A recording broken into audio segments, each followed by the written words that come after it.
Welcome to the Juice Box with Juice Springsteen, covering the week that was in professional wrestling.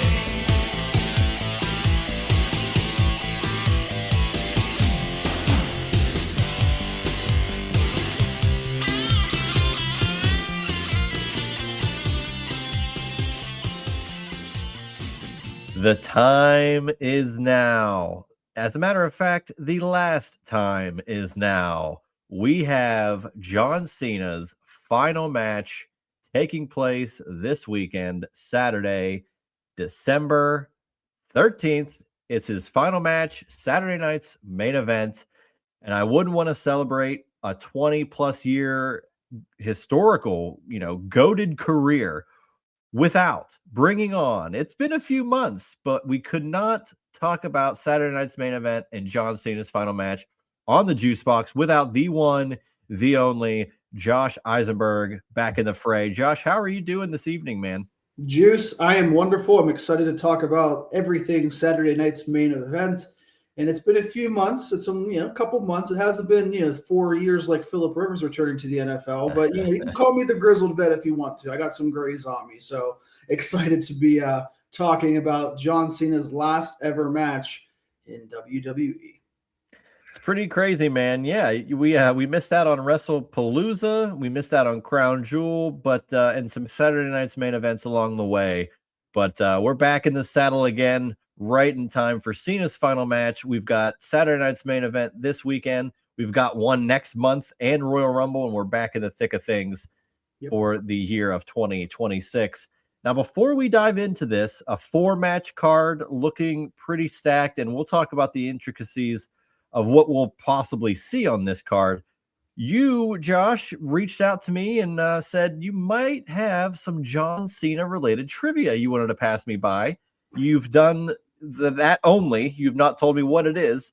So I'll give you the floor, and we'll see how terribly I do. All right. So for the sake of knowing that you can't Google it, even though you probably could, but I believe in you. I know that you're a man of honor, dignity, hustle, loyalty, and respect. So yes. I have a trivia for you, and we're going to give you 90 seconds. The reason being, I think you can do it in shorter time, but there are a few curveballs that you might have to think about. Okay. So the trivia, and I will tell you when the clock starts now. The trivia will revolve around John Cena, obviously, and his illustrious career. His illustrious career specifically on the grandest stage of them all at WrestleMania. Okay. John Cena, in his career at WrestleMania, has had 17 opponents that he shared the ring with. Now, in 90 seconds, and I'll say go, I want you to name all 16 opponents in 3, 2, 1, go. All right. The Big Show. Correct. JBL. Correct. Triple H. Correct. Shawn Michaels. Correct. Randy Orton. Correct. Edge. Correct. Batista. Correct. The Miz. Bada boom. The Rock. Correct. Bray Wyatt. There it is. Rusev.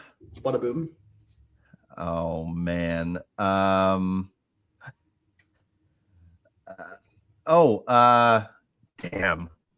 Who the hell who was he with? Well, okay, The Undertaker. Correct.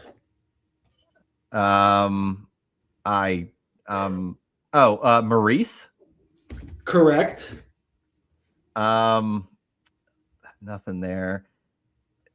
And Bray Wyatt. Damn. Austin Theory. Correct. You have 15 seconds. I know. Oh man. Cody Rhodes. That's it. That's correct. That's it? Yeah, I'm sorry, 15 opponents because Miz was twice, but Miz Maurice I put combined as an additional one because it was Miz and Maurice in a separate match. And Triple H was twice. Triple H was twice. So it was Triple H and Orton at 24 and then 22. Big Show was twice as well. Yep. Big Show was 20 and 25. So you had 11 seconds and you got it all correct. Yeah. But let me ask you this. Sure. Just as a little quick bonus. Okay. Yeah. Can you name the WrestleManias that he did not appear in? From when he was in the company. Yep, when he debuted, when he was in the company, I'm not when he was in the company. Yeah. Until obviously this past WrestleMania. Okay. He was not. No, you're saying appeared? Correct. Oh man. Can you give me a hint? Can you tell me how many times that it happened? Sure. Yeah. So he did not appear at a WrestleMania 2 times. 2 times? Yep. Because he was at 19. He was. He cut a promo. Okay. Yeah. Okay. I am going to say. Wow. It's a tough one, right? It makes you think. That one, I slipped up for a half second, but yeah, there's only 2. Man, was he not at 37 and 38? That's it. Correct. Back to backs. Yeah, because 35 he was there, but he did not fight. He interrupted. Not Ezekiel. He came out. Yeah, he came out with the word life. Exactly. 32. 32. He was out there with The Rock, right? Yep. I remember that. He was hurt. Yeah. So 37 and 38 back to back. Yeah. Oh man, and those obviously he came out for the best WrestleMania ending of all time. Juice, you have completed the unofficial John Cena WrestleMania trivia. Congratulations. Your reward, the next time I see you, you will have a beverage of your choice on me. Oh, what a super guy. Although I'll probably also get you a beverage as thank you. Well, difference is negligible. Yeah. But man, yeah, that was good trivia. I thought that's what you were gonna say, and then like the WrestleMania ones, and I'm like, I probably can do it. And then I thought again, and I'm like, man, if he asks me who Cena defeated to win his world titles, I can't do it because that's like. Oh yes, you can. Yeah, at WrestleMania, you mean, or just in general? No, in general. No. There's so many. Yeah. I know. I'm like, I don't think so. That's too many. And other fun facts: the most the most times he's competed in one city at WrestleMania, Orlando, but that's a little skewed because the Performance Center in Orlando is checked out as 1, but he had WrestleMania 24 in Orlando and then 33. But for me, the only one, the Miz and Maurice one, I remember, I knew I was there, but I did the exact same thing as you. I started from 20 and I went all the way down. 32, I was like, okay, he was hurt, but he was there. And 33, I'm like, what happened? Because that was a 6-hour show to begin with anyway. Dude, I remember very little from that show. Yeah, that was a long night. Do you remember who the pre-show opener was? One of the pre-show matches. All I remember from the pre-show was it Jinder and Rob Gronkowski and that whole thing, and Mojo winning the Battle Royal? Yes. But here's another fun little tidbit that I will honestly say I do not remember whatsoever. I might not even have been in the building. I was not in the building. Yeah, I was definitely not in the building. But the last match of the pre-show was Dean Ambrose defeating Baron Corbin to retain the Intercontinental Championship. Oh my God. Was John Moxley. And that's coming 1 year after he faced Brock Lesnar in Dallas. Justin LaBar's most anticipated match of all time. I wasn't even in my seat for that match. That was my bathroom break, sadly enough. But anyway, enough of WrestleMania talk. We are in the cold, harsh winters and ready to talk some Saturday night's main event. Absolutely, Josh. And WrestleMania is funny that we bring up because there's a two-pronged thing here. I think that, and I'll ask you based on my own thoughts. 2 things. One, could this, do you think this retirement tour would have been better suited ending at WrestleMania? And the other part of it is, do you agree with me that now it might not have helped either way because The Rock and Travis Scott were no longer to be found after the fact anyway? Sure. But do you think Cena's heel turn could have had an even bigger impact and could have even had a better chance of being successful had it taken place at WrestleMania. Yeah, so I think his last match probably should be at a WrestleMania. I think the majority of people would say that over a random December night in Washington, D.C., even though there's 19,000 people, which is going to be crazy. Yeah. Your second part, I don't know. It's interesting because I think the initial part of the heel turn was great. I was there in Toronto. It was shock. It created buzz leading up to WrestleMania because we've never seen this John Cena before. But at the same time, I worry that if he did the heel turn at WrestleMania, he would only have 6 or 8 weeks or 12 weeks, whatever it is, to have that and see how that goes. And the last time a really just groundbreaking heel turn happened at WrestleMania was Stone Cold, obviously at 17, like a transcending the industry type heel turn. And we saw how that happened. My biggest gripe is I think it was probably too little too late. I enjoyed the heel turn for the main reason of the crowd reactions right after Elimination Chamber when they were, in Brussels, whenever they were overseas for, what seemed to be 2-3 weeks of Monday Night Raws. And that gave you a lot. But after that month, there was a shift at WrestleMania in Vegas. And I was there not on Sunday, but I was there just the entire weekend. People didn't care that he was a heel because that's what they've wanted for so long, is to see him be a heel. Right. So I think if he may have turned heel 4 or 5 years ago, it would have been more effective, because whenever John Cena came back at Money in the Bank in Fort Worth to face off against Roman Reigns, that was probably the first time ever that nobody chanted that "Let's go Cena, Cena sucks" in his entire career, and haven't done that since. So you go 5 years back to, probably before COVID at, WrestleMania 34, he was still getting some, mixed reactions. He was getting probably 75-25, but that was my biggest problem, I think, with everything. Overall, I think it did what it needed to do. He came back. They pivoted pretty quickly, on a Friday Night SmackDown before SummerSlam to make sure that his last SummerSlam was, everything that they wanted it to be, even though he lost. And then he had the farewell tour, which, in my opinion, initially kicked off after SummerSlam. Like, those last 3 months were really, in my opinion, his farewell tour, not necessarily the entire year that we've had with him. And I agree. I think, regardless of him just, I'm a babyface again. Yeah. I think that the Cody match was incredible, and everything after that was pretty good outside of, and we can talk about this at some point, but just him getting crushed by Brock. Yeah. Didn't make a whole lot of sense to me. However, if this is a huge if, but if the goal is Lesnar to potentially have his final WWE match in Minneapolis next year, he beats Cena at WrestlePalooza. Yeah. Gunther beat Goldberg. Gunther will probably beat Cena. We'll talk about it. Yeah. What if Gunther could then retire Lesnar? Like, things could line up a certain way if they want to play it that way. And that's like, to me, the only way they could make the WrestlePalooza match make sense. Yeah. Because other than that, Lesnar hasn't done anything other than be in War Games. Yep. So that was a confusing part, but the AJ Styles match was amazing. All the callbacks.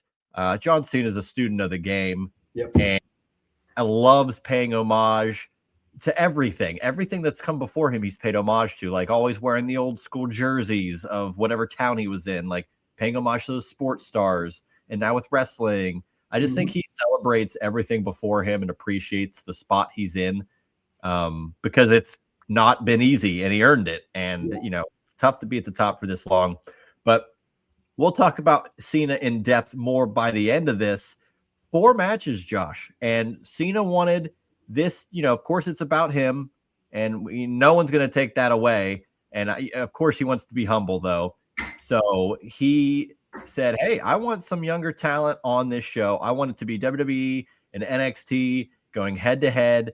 Let's showcase the newer talent. And I think as much as the new talent is on this show, your Obafemis, your Sol Rukas, and what have you, I love that Cody's on this show. Yep. And that AJ Styles is on this show and Bayley's on this show. There's not just the future, it's the current. It's what these guys and girls started or were getting started around the same time as Cena or a little after, but they're hitting their strides now. And it's a great showcase of everything that will still be here once Cena hangs up the jorts one final time. So, Josh, let's get into it. Let's start off with a little tag team action. I do believe the world tag titles are on the line here. Yes. Yep. We are. We've got the NXT star Javon Evans, TNA's X Division champion Leon Slater versus AJ Styles and Dragon Lee. I can't believe that sentence just came out of my mouth. This is going to be unbelievable. Josh, just tell me how surreal it is that all these companies and talent are involved all in one night. It's wonderful. And I think the TNA partnership has been nothing but great for TNA, for WWE. And the reason being is you're sprinkling in talent. You're not having all WWE or NXT talent beat TNA. And this is not a diss in like saying, oh, AEW did this poorly, because I do think there were some good bright spots whenever they partnered with TNA, the Good Brothers, Christian, doing the TNA stuff and, having that lineage. But I do think at the same time, they've done a really good job at giving opportunities to people that I may not have seen on a regular basis. I saw clips of Leon Slater. Dude's unbelievable. Is he a Javon Evans clone? Pretty much, but at the same time, you bring in Javon Evans to compete with Randy Orton at an NXT in St. Louis. You have Javon Evans scattered through a Monday Night Raw or a SmackDown here and there. They tried to do this years ago when Vince was in charge, whenever they had, Tommaso Ciampa and Johnny Gargano and Aleister Black, who were still technically in NXT, and even going back to Kevin Owens, but that was more of he was already going to be on that main roster. And that was with John Cena. That's how Kevin Owens got on the map. Exactly. So I love it. We've just seen the TNA kind of, again, at Royal Rumble, you'll see one or two TNA people. You saw Joe Hendry at WrestleMania as he was still contracted by TNA at the time. This is great. I think this match is going to be everything that this is going to sound mean, but everything that John Cena isn't. Yes. You know what I mean? Like, you needed one like high flying, not really story around it, not really drama around it, high flying match. And just giving my pick here.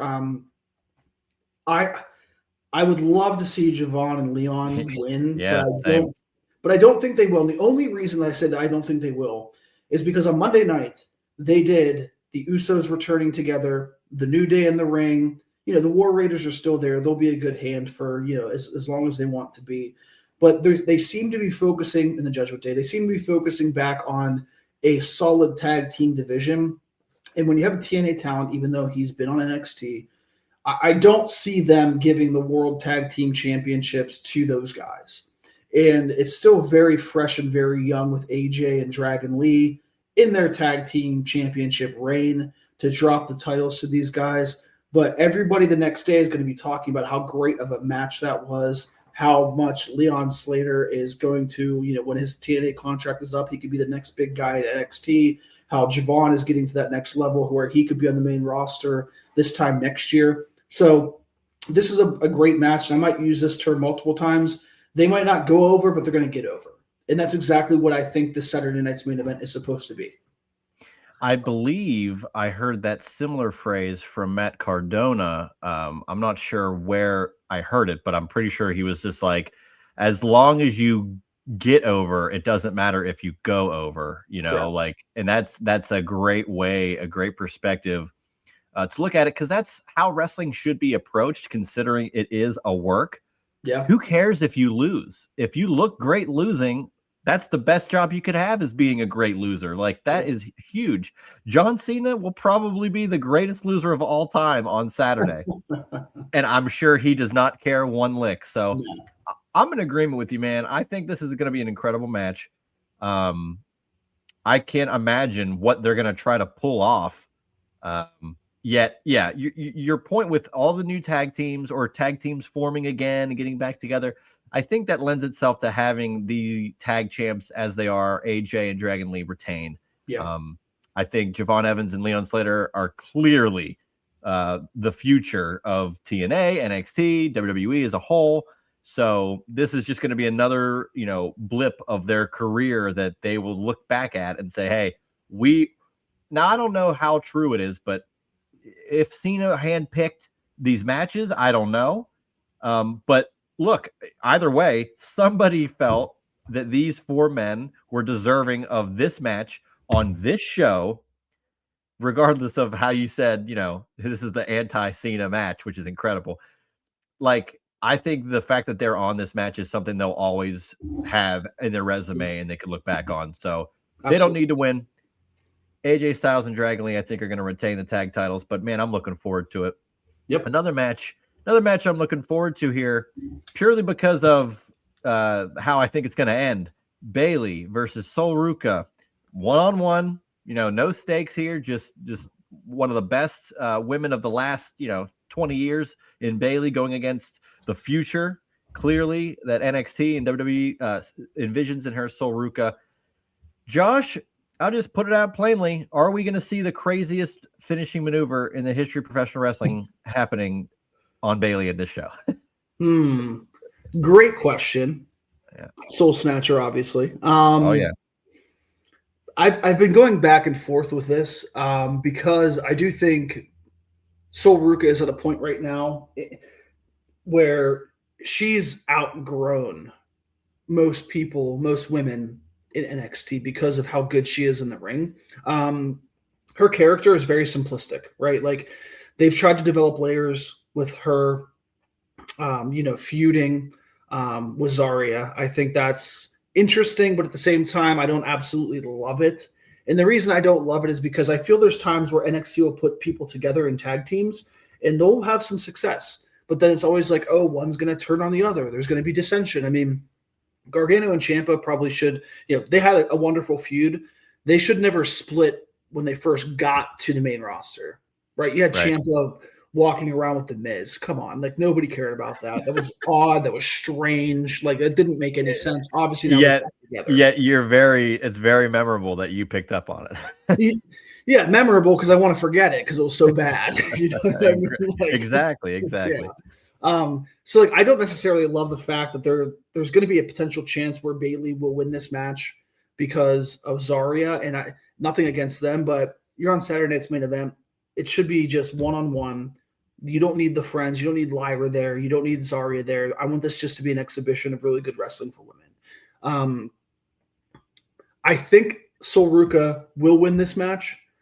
I don't know how she wins the match. Again, I do expect them to have some outside interference. I don't think there's going to be outside interference in 3 of the 4 matches. So this one would be the one that I would consider, okay, Bayley has had problems with her friends forever. Sol Ruca is like, my best friend here and everything. So, like, there's like small parallels there on different levels. But I do think Sol Ruca has more to gain here. If she wins, she can go back to NXT for another month. And maybe she has a very brief feud with Zarya or whoever she wants to have the feud with.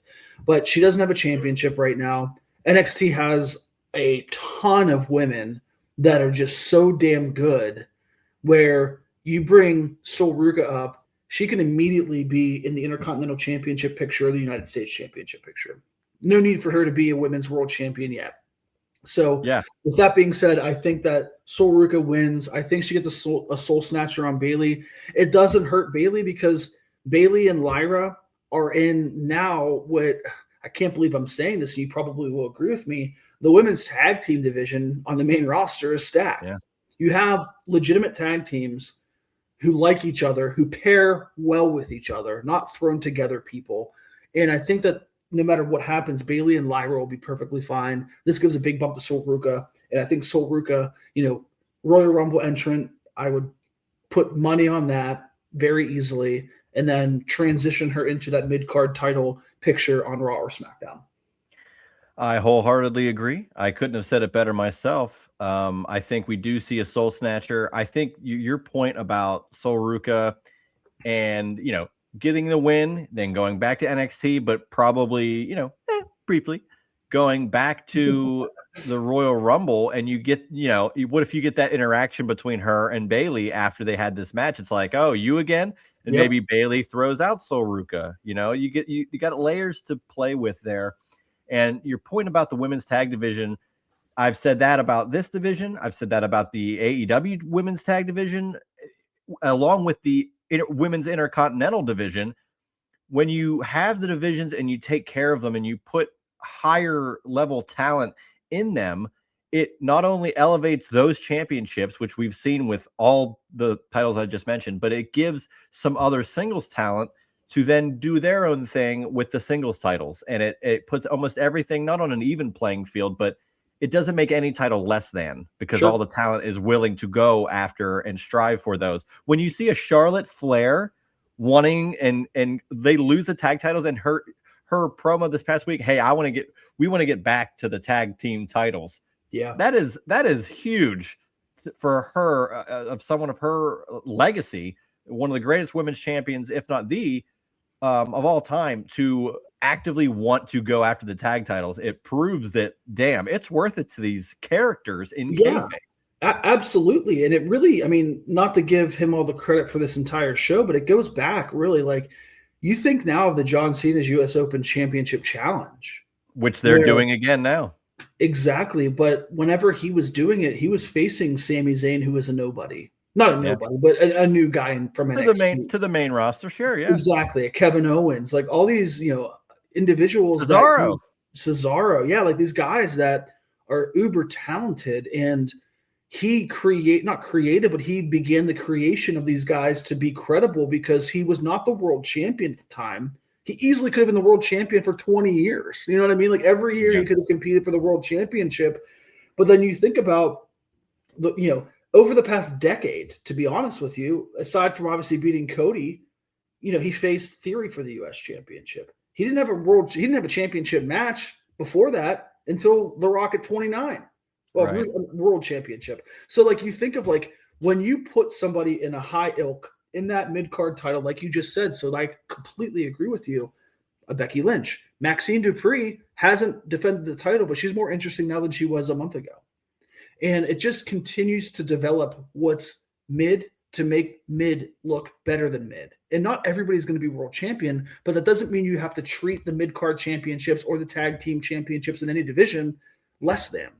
They might not have all the TV time, but that doesn't mean that they can't be memorable whenever they have matches or whenever they have feuds. So, yeah, I think this is a great opportunity, and I think both women are going to benefit from this. I don't think there's any negative, output, whether Bayley or Soruka wins. Right, and especially now when there are Saturday night's main events, or, God, I can't believe I'm saying this, SmackDown's going to go back to 3 hours starting in January, it looks like. So when there's more TV time, there's more time for new wrestlers and different titles to be defended. And you could have a loaded episode of Raw or SmackDown any given week that has, 3 title matches on it, but it's the women's IC and the men's tag. And, you can make those things happen. There's too many titles. But when you have adequate enough programming, if there's too much programming, then it's not too much of either, and it's actually equal, and you can spread it out instead of spreading it thin. And yes, I agree. And everybody always complains about how AEW has a ton of championships, valid, right? But the difference between, I think, the two is AEW creates new championships every couple of months, from the international to the continental to the whatever they're called, right? So they're all very, very confusing. It is confusing, and WWE basically does not confuse the audience with 2 world champions, 2 quote-unquote mid-card champions, tag team champions, men's, women's, and the men's have 2, obviously. But I think this is a great opportunity, and I think, again, you go back to what WWE is doing. It's developing world champions or developing mid-card champions to feel important and developing them young, because whenever they get up to the main roster, which the next match we'll talk about here is going to be somebody that I'm very interested in, you know that this person is important from day one and not just another somebody. Yep. And again, this show in particular is going to be a vehicle and a showcase for some of this talent that maybe just hasn't seen, the biggest spotlight yet. And that's why we were going to get to this match champion versus champion. Normally, you know, this would have been a Survivor Series match a couple of years ago before they brought back War Games, or, you know, could have been a bragging rights match back in the day. But we get the NXT champion versus the WWE champion, Cody Rhodes versus Obafemi. A lot of people suggested Obafemi could have been in the tournament against John Cena. How can we get this new monster to have a showcase? How does he make his first statement, his first impact? How does he get to the main roster? What can that look like? Well, I think we're going to find a way to do it based on he's on this Cena final show. He gets to have a one-on-one match with QB1 Cody Rhodes. And I'll just say it, Josh, I think Obafemi will and should pin Cody Rhodes in the center of the ring. What say you? No. Okay. No. Fair enough.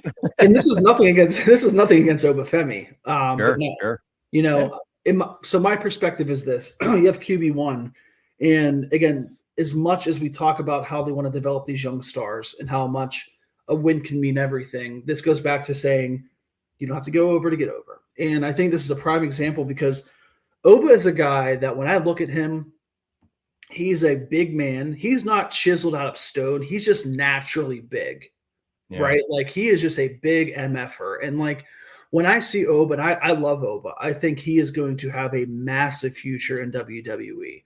But at the same time, I cannot fathom them saying, or even Cody might be okay with it because it's Cody, but them saying, Cody, you're going to put over the NXT champion. Again, I could be completely wrong, and it could be something as simple as, well, Cena did it for Kevin Owens when he was in NXT. It didn't affect him. It's a non-title match. But we see Cody, and who's Cody been pinned by since he's returned to WWE? Roman, Brock, Cena, right? Yeah. In McIntyre, I think maybe top dogs, like a maybe Monday Night Raw. Yeah. So like the top of the top that WWE has to offer. That's the only reason that I think that they will not pull the trigger on it. And if he loses, then what happens when he goes to the Royal Rumble? Yeah, he'll probably face McIntyre again. Or realistically, if I had the pencil, I would have given McIntyre the championship a couple of months ago and had Cody have a quick 1 month or 2 month reign, because I think McIntyre just deserves it more than anybody. But Oba is a guy that is going to physically beat the crap out of Cody Rhodes because he's just physically more superior than Cody. But then Cody will have that comeback trail where he hits maybe 7 or 8 crossroads and pick up the win. But this is another instance where, we'll talk about this with Cena. Oba is a guy who he's still young, but he is very similar to how Braun Breaker was viewed a year ago before he came onto the main roster, a year and a half ago, I guess, at this point, where they're going to put all the stock in him. But Braun lost a handful of times. Whenever he was IC champion, whenever he came on the main roster, he wasn't a dominant guy. I don't think you need Oba to be a dominant guy starting Saturday against Cody. That's why I think Cody wins. Now, I will use your points against you. Counterpoint. Yeah. So the NXT, championship with Kevin Owens and Cena, I think plays into this. I think that almost let's say Obafemi does win this match. I feel like it's very conceivable that they're talking about it and Cena goes, hey, what if we do the Kevin Owens thing again, with you, Cody? And if Cody's cool with that, why not? It's 10 years since that happened, at Elimination Chamber that happened in May back then. That was a weird time. Yeah. But so I think that is going for it. I also want to say, if you want to have Drew McIntyre, who is, obsessed with everybody that's wronged him, which is pretty much damn near every babyface in the company at this point, other than Cena, which is nuts. It's Roman, Cody. He has a problem with everybody. Punk, Jay, all of them. Yeah. Jay, right. So he hates everybody. If you want Drew to get some sort of advantage, if there will be a match, say either at the Rumble or hell at the next Saturday night's main event, which is a week beforehand in Montreal, I believe. Yeah. if Obafemi were to take out Cody Rhodes, you don't think Drew McIntyre would love every second of that and utilize that against Cody? He'll tell Nick Aldis, like, hey man, he lost to the NXT champion. You don't think I deserve a shot? Like, I could have beaten Obafemi, and just you kind of play that negativity. You play Cody Rhodes as the wow, I lost to Obafemi, and you kind of he feels like he's a little off. He might have to prove himself, and maybe even I know you brought up that only one of these matches could have interference. I could see Drew McIntyre playing a role even in a non-physical way to where Cody gets distracted and Obafemi takes his head off. So I could see where you're coming from, but I am so on board with even because you want to talk Sol Ruka going back to NXT, having a win under her belt. Let's give Obafemi a notch under his NXT belt and have him pin Cody Rhodes, make a statement. And a lot of people would be coming out of this show going, who the hell is this guy? Yeah. How is he? What's going on? And regardless, I think Obafemi should be in the Royal Rumble. Yeah. To kick things off for the main roster proper. Now, whether he loses it at New Year's Eve or whatever they want to do with it, that's fine and almost irrelevant because this match is probably the most important match of his career up to this point. So I want Obafemi to win, but I'll be interested either way, man. I think you present a very compelling argument. I mean, yeah, either way, again, if Oba wins, I'll be like, wow, and be excited to see what happens next, just like you mentioned. Because you like seeing the rocket strapped to these guys sometimes. It's out of nowhere, Especially, I think Oba's a little bit different with a lot of guys that typically get the rocket strapped to them because he doesn't have lineage in his family. And Braun Breaker was great. I'm not just saying because of him, but just examples. You have, the lineage in your family that you get potentially nepotism where you're pushed maybe faster than you should. Or it's kind of like a Brock situation almost. Like he's huge. He's just coming up and beating the Rock. Yeah, exactly. And also, he's not a guy that's gotten over every week by talking. Like, he is a physically dominant, really good wrestler who, for a guy who's 280, 290, he bumps very similar to Brock. I mean, who would have thought Ricky Saints would have beaten him at No Mercy a couple of months ago when he's given up, 90 pounds to Ricky? But he made it look shocking. So, yeah, we'll see what happens. I'm excited for either or outcome of this match. I think it's going to be a very, very interesting match. And if Oba wins, I will say, if Oba wins this match, this time next year, he could potentially be a guy that retires Brock Lesnar. Wow. And I was just going to add to that, like him, Obafemi losing to Ricky Saints, but he looked great doing it, getting someone else over without going over. Yep. And that's the guy that WWE wants, to quote Mike Tomlin, we want volunteers, not hostages, so you want to have guys that are like, look, I know I'm talented. I know I'm confident. I will be something someday, but that doesn't need to be now. Yeah. It can be whenever you guys tell me, because that's how wrestling works. Yep. And if it's my time, it's my time. Yeah, absolutely. Yeah. I mean, he's been on an ascension for the last probably year and a half. And I mean, I remember at the what was it, the NXT show before Mania 40, Obafemi just being like this, like, who's that? This guy is so huge. He's unique. And absolutely. And that's the other thing, the airport factor. You see this guy out and you're like, that is a star. That is somebody. That is who I want to, build a company around or build a division after or what have you. So yep, I'm on board, man. Either way, I'm agreeing with you, even if we disagree. How about that? How about this, Josh? The last time is now. I want to present this as brief as I can, even though I know I can go long-winded. As a fan of WCW, I was crushed when they got sold in 2001. And then, lo and behold, after not watching wrestling for 4 years, I was notified via radio ad that a pay-per-view was coming to Pittsburgh, No Way Out 2005. Mm-hmm. And even though I didn't go to the show, and this does sound nuts, me saying this, is they're still doing wrestling? That's cool. I was like, they just stopped because what I liked was done. And I didn't go to that show, but damn it, if I didn't start watching SmackDown because of it. And because it was a SmackDown only show, that's the funny part. Like, I don't even think I was watching Raw necessarily at that point. Although I think I did after once I started getting back into it. But watching SmackDown, I was hooked by John Cena. He was a cool looking dude. I was 12 at the time. He had a rap album coming out. It was perfectly in my middle school wheelhouse. And I bought WrestleMania 21, the first show we had bought in years. And I was hooked. And 20 years later, I really haven't looked back as, for my fandom. Like, it's always been at a very high level of caring about wrestling since then. So to see all of that happen, come to fruition, and John Cena being the catalyst for kind of pulling me out of the grave that I shared with WCW, it is nuts to see Cena calling his shot and ending his career on his terms.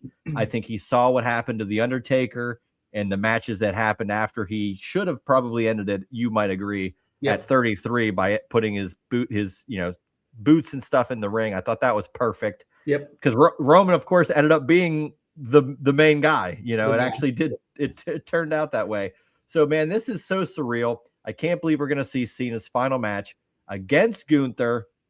I'm going to pass the buck to you, man. Whether it opens or closes the show, who knows what's going to happen? We'll find out tomorrow. But, man, Cena, Gunther, one more match. Josh, give you the floor. It's going to be wonderful. There's going to be pomp and circumstance over everything. I don't fully disagree with if they open it. I understand exactly what your point of perspective is with that. I just can't see people caring about the other matches when, no offense to all the other talent on the card, you're here to see John Cena's last match. So in my opinion, I go with the old school way of thinking. Cena's the last 10 minutes of Saturday night's main event should be Cena, whether he says something, whether people come out and celebrate him, whatever the case may be. Nothing ever could trump that. Whether it be a Cody win, an Oba win, that would really be the only other kind of match I could think of that would close the show. But again, that's neither here nor there. We'll see what happens with it. And real quick, you didn't miss anything with No Way Out 2005. I was there. It was a horrible show. It was really bad. The barbed wire steel cage match between JBL and Big Show was just absolutely atrocious. They couldn't even escape it, which defeats the purpose of the steel cage match. Yet the finish was incredibly unique, and I loved it. So outside of that, I mean, you missed Luther Reigns as well, not the brother of Roman, beat Lucy the Undertaker. But anyway, this, I remember that pay-per-view very, very vividly because it was just really bad.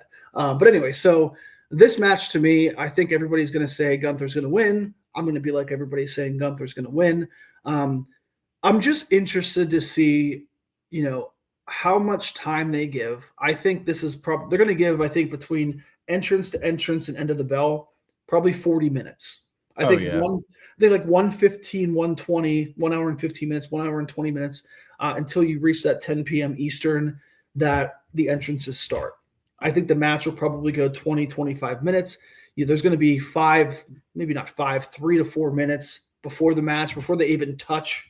And then you obviously have to, bumper in 3 or 4 minutes, maybe 5 minutes at the end of the match. This is going to be physical. I think this can be and this is going to sound like a strange comparison, but this is going to seem very similar to how Gunther and Pat McAfee had their match at Backlash, where Gunther just chopped the absolute crap out of him over and over and over again. But Cena will obviously get more offense. Now, can I interject something real quick before you continue? It's your show, yeah. You bring up a great point that I think I have been subconsciously thinking throughout this entire run, and now because we're finally at the final match, it can come to fruition. I don't know whether it's me being nervous or just hoping that all this turns out great and like there's no hiccups along the way. That's why I was, of course, worked by the Dom Mysterio thing. That Cena in this last run, I'm like, just don't get hurt. Like you want this to go off perfect. I know how much this means to John and everybody around him. So I'm like, man, in these matches, I hope he doesn't mess something up. You never know what's going to happen. Now that it's all finally here and he's in this match, I truly think you're going to get like you said, hard hitting physical match. I absolutely agree with you. I think Gunther is going to lay his shit in on Cena, and because Cena's going to want it. This is his final match. I don't think he's going to come back for anything other than, appearances. Yeah. So I think Cena's going to say, hey, this is it, man. You want to be the next guy? You want to prove that you're the next guy? You can't just beat me to do that. Let's see what you've got. And that's very intriguing to me. So I'm glad you brought up that point of the physicality. Continue. Yeah, absolutely. And yeah, great commentary there, Juice. I think that's really important to see. And it's amazing. Cena's been hurt a few times, but he's never really, aside from the torn pec where he came back in record time, aside from movies and stuff like that, he's always had time to, if he was hurt, we rarely knew about it because, during that part-time schedule for the last, 6 years, you didn't see him every week. And we still haven't seen him every week, but we've seen enough matches where he could get hurt in 1 minute in one match. You never know what's going to happen. So I agree. I think this is going to be physical. I've been going back and forth on, will John Cena tap? Right. As much as I think it makes sense for him to tap, I don't know if he will or if he will just pass out, because more often than not in WWE over the past 5-6 years, the referee will call for the bell when they pass out. There's not as many tap outs. But I could see the last 3 or 4 minutes where Gunther has the choke on him and he gets the crowd up. He gets to his legs, he falls down, he gets back up, he falls down. Maybe he breaks it with an attitude adjustment and the crowd thinks he's going to win. And then Gunther just straps it back on him. Like a really good 5-minute struggle at the end of the match with all that drama would be great. So I don't know if he's going to tap. Let me ask you this though. Do you think he should tap? Because I'm assuming you have Gunther winning. I do have Gunther winning because I think that's what Cena wants, and if Cena wanted himself to win, he would have won. So that's pretty easy for me to see, especially with the Goldberg component of now we can make this a thing, and this is how we can push Gunther. Is hey, he's retiring people, he's ended people's careers. I would love to see Cena tap out. It's only happened 4 times, twice to Angle, once to Jericho, and once to Benoit, and I would love to see it, but I can't help you said the word drama.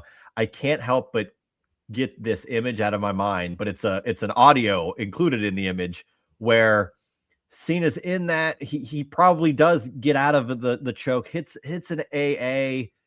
I'd love to see him bleed in this match. I don't know if it's going to happen. Yeah. But if he blood down his face and he's choking out, but he's telling the referee don't call it.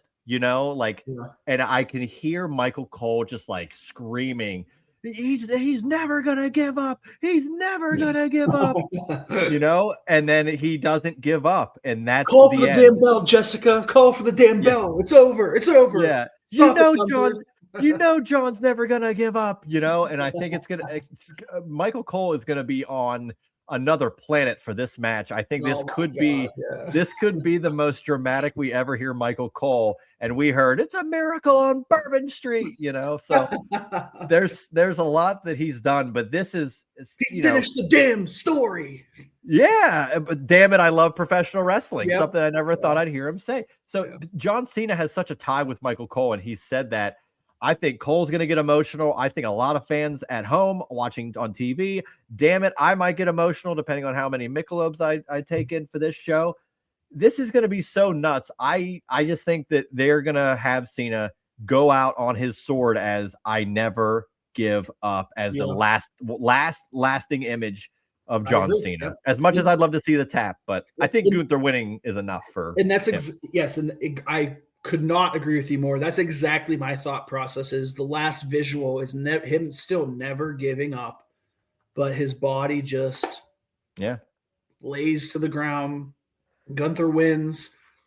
I assume a handshake. And it's very similar to the Austin Brett thing. That's how Austin got elevated. So why not do that type of thing again? Yeah, and then you have individuals come out.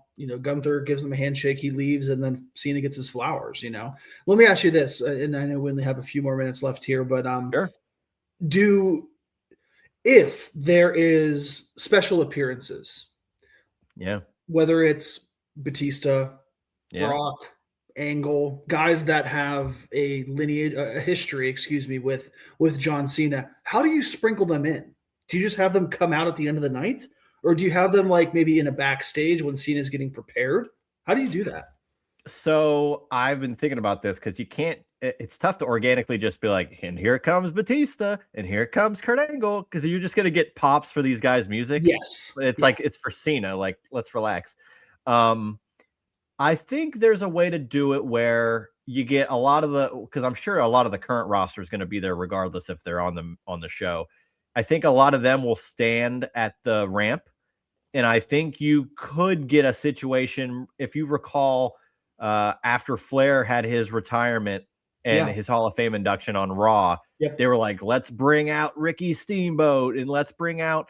I think they could do that in a way where you don't have to have the music. You probably will, though. It'll be like a Hall of Fame thing, even though they'll do the same thing at the Hall of Fame. But you get your Batistas and your Angles as of course, Triple H. Surprised he won't just open the show and be the referee in his match and commentate at the same time. But I think you can pull that off and have some guys come out. And it won't actually. I take back what I said. I was kind of joking, but I don't think it'll actually take away if you have some guys come out with entrances, because that's how you know who they are, and like it makes a big deal. And it's on Peacock, Josh. They have all the time in the world. This is not on NBC. They're not going to cut it off. Goldberg had a lot of guys and his family and friends in the ring. I think you could have the same thing with Cena, although that'll be kind of bizarre because it's just a bunch of like legendary stars, not necessarily friends. These are kind of friends and foes. In what I would say, and again, this could be filtered throughout the show, and this wouldn't be a discredit to anybody's star power, because I think that if they come in, if they have some surprises, these people are coming in to appreciate John, not necessarily like get the rub for themselves or get that pop for themselves. So I could easily see 3 or 4 guys, potentially be there. I assume like a JBL could do like a quick backstage. Oh, that'd be nice. Right. Backstage segments would be cool, especially if they're not, if they're live. Yes. Exactly. And the comparison that I was going to say about JBL, and I'm also going to throw Batista in there. JBL would be so nice though. I just like we talked about that match, like the match with him at Judgment Day and the blood. I think it'd be so cool to see. Like that's his first real feud outside like Big Show, but you're not going to see him. And exactly. And if you have a JBL, I would put money on Batista being there. It's in DC. Yeah. Those 2 guys were the definition of Raw and SmackDown until they flipped, and they were still the definition of Raw and SmackDown for many years. Like I could see like Cena in the locker room, a live feed, like a live backstage segment.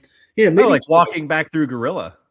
Walking back through the Gorilla, he stops, and this always is one of the biggest, craziest pops I ever remember from a backstage segment is WrestleMania 27 when The Rock, the camera just pans and it's stone cold right there, and they shake hands. How you doing?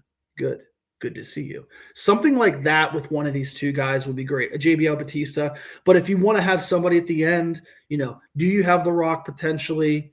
Oh man, you'd love to see a Jericho. That's not going to happen, but no, that'll be the Rumble. I think people are going to be Edge. People will be pissed though if The Rock shows up, because they'll say you couldn't show up at WrestleMania and you're coming to this. Are you kidding me? But it's going to be fun, and I think overall this is going to be a celebration of his career. I think if you get, again, like you said, Peacock, so it could be 2.5 hours, it could be 3 hours. We don't know. I think it'll be closer to 2 than 3. I'm also aware there is a pre-show and there is a post-show. It's just post-show. They don't do the media scrums now for WWE anymore. Yeah. But I think they're going to do the post-show where I'm sure Cena will speak because this whole night is for him. Like literally once, it's not to say he's forgotten, but as soon as this show's over, like it's going to be talked about, but he's not going to be there. So get all of it in a Saturday as you can. Yeah, exactly. And I think they're going to do that. I think they've had 6 months where they really announced his last date, right? Like it's been probably right before SummerSlam where they said December 13th or whatever it is going to be his last night. So even if people had schedules, I can't imagine them trying to pull out all the stops and bringing on, some very good special surprises. So it'll be interesting, and I'm excited for it, Juice. I think it's weird because I love the Rumble. Yeah. And I'm always excited for the Rumble. The Saudi Rumble, we'll see how it is. It'll probably still be electric. It'll be the middle of the day. That's going to be the weird thing for me. 2 p.m. or whatever it is. Yeah. Oh, yeah. But this has just intrigue, even though we know the finality is here. Isn't that the crazy part, Josh? Isn't that the craziest part? Like I could easily just sit here and predict like the matches or whatever, but the pomp and circumstance is on another level that we've never seen, because how many wrestlers retire even if they never retire, but get a show to themselves. Yeah. And this feels different than other quote unquote retirements. I think he's really done. I think he wants to, he has a chance to be done on his terms and do it. You rarely get that in wrestling. Rarely, if ever. I mean, people still want to. Ric Flair had his last match a couple of years ago. Oh God, yeah, that's a disaster. But yeah, it'll be fun, and I think you said it exactly right. The wheel always turns. John always knows that. We're going to talk about it for another week or two. It'll be in video packages. They'll have some more documentaries. It'll lead up to a Hall of Fame induction, which take that for what it is. But this really is the Hall of Fame induction for John Cena. Well, it's the next best thing, because it'll happen down the line. But this is, again, you're celebrating the future. You're kind of celebrating the current, and you're also paying homage to the last 20 plus years of, this is the Hogan of a lot of people's generation. I mean, you brought up Batista. We've talked about it. WrestleMania 21, the show that kind of got me back into wrestling. The two guys that launched their main event careers are known now bigger outside of wrestling. So especially Batista. Exactly. So, and with Cena doing, Honda ads or doing Wipeout and doing movies, and like, it's crazy that these two guys, or just Cena being a meme, being a Fortnite character, all these things, like, it's wild that they transcended wrestling. And now it's like full circle to where we want to celebrate how they got here. Like, it's funny because The Rock was the first one to me being like, we had him first. He was a wrestler and got huge. And then the movies got him. And now people know Dwayne Johnson. But it's like, well, we got The Rock. We know what we had. Yeah. We had Cena. We had Batista for all these years. And now people know them as the guy from Guardians of the Galaxy, or Trainwreck, or whatever movies, or Peacemaker. People know them now for this other stuff. And it's like, we get to celebrate how they got in. And it's going to be a real special night, man. It's going to be surreal, to say the least. One final prediction. I think the last person that you see on the screen with Cena is a McMahon. Stephanie McMahon. Yeah. You hear the story how she saved his career, but from being fired and that will give a little homage to Vince, who will not be seen, but Stephanie. Yeah. But overall, I mean, it's going to be just a wonderful night. And I think even with everything that's happened over the past year with his heel turn and some negativity around it, people are clamoring about LA Knight and all the other stuff. Everybody has their opinion. This is going to be a special night, and I'm excited to watch it tomorrow night on Peacock. Yeah, man, it's going to be really exciting. It's weird. Again, it's surreal. Like, I don't know how to feel about it yet. I think it's going to be really, I'm going to really be anticipating this on Saturday, like to know that it's over, it's going to happen. And I think it's palpable. It feels like a WrestleMania. Yeah. I think everybody is going to be talking about it, if not watching it. I mean, there's nothing else going on. Yeah. Army Navy is the only other event that day, because college football's in a break. The NFL hasn't done Saturday games until next week. This is like the most standalone day, and maybe that's why they didn't want to do it at WrestleMania necessarily. Sure. So I kind of can agree with that. This is going to be the only show in town. John Cena's final match. Josh, it has been one hell of a show with you. I really appreciate you coming on. As always, at Josh Isenberg 4 on Twitter, coming in here with the hot trivia that I can't believe I successfully did. It wasn't Seinfeld based, so I really was behind the 8 ball. You got a question, you asked the 8 ball. But man, this is going to be surreal. I know that, you being a couple years older than me, you saw Cena from the beginning just like I did. And it's really cool to see it finally end, but in a way that he wanted. And I think the fans are going to be happy with being a success after, the heel turn didn't go so great after the initial run, but I think it's closed out in a great way. So looking forward to it, Josh. Any last words before we head on out? That's all that I got, sir. Last time is now. The last time is now. At Juicy Steen, at Josh Isenberg for Josh, I'm Juice. Enjoy John Cena's final match. The last time is now, but tune in next week for another edition of The Juice Box. That was The Juice Box with Juice Springsteen. Make sure to subscribe to The Juice Box wherever you listen to podcasts.